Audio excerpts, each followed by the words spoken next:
In other news, as we look towards warmer and sunnier days ahead, is it important to keep safety in mind before hitting the water? As we kick off National Boat Safety Week, NBC 26's Valerie Juarez joins us live tonight from Suamico with what you need to know. Val? It may be hard to believe, but we're just days away from the unofficial start to summer. And experts say safety comes with education and planning ahead. It's warm days like these that boating enthusiasts like to take advantage of.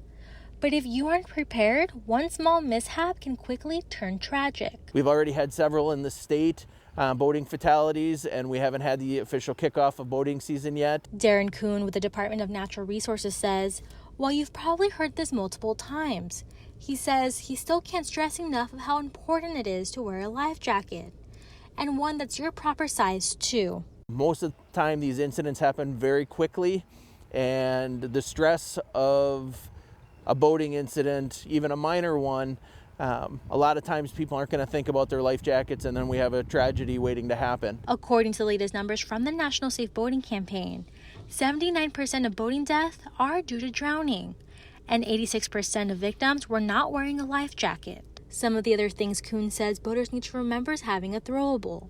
This if your boat is 16 feet or greater. And if you're wondering how water levels are, officials with the Army Corps of Engineers say levels on the Lake Winnebago system are actually a little bit high above average. And for the coast, Kuhn says the same thing.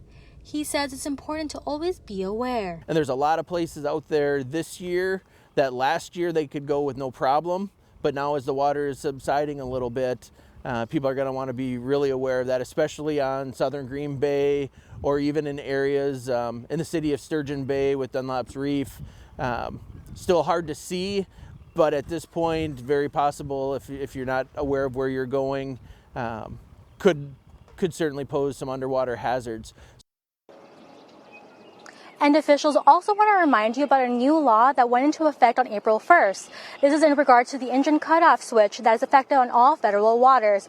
We have more information on that new law, as well as other safety practices on our website, NBC26.com. Live in Suamico, Valerie Juarez, NBC 26. So important to brush up on that safety knowledge. Val, thank you. The story is important because last year, the DNR reported 22 fatal boating accidents. And take a look at some trends from that statistic. Only one of those accidents involved someone who was safety education certified. And only 4 of the 22 involved someone who was wearing a life jacket. On the other end, almost half of the fatal accidents last year had alcohol or drugs involved.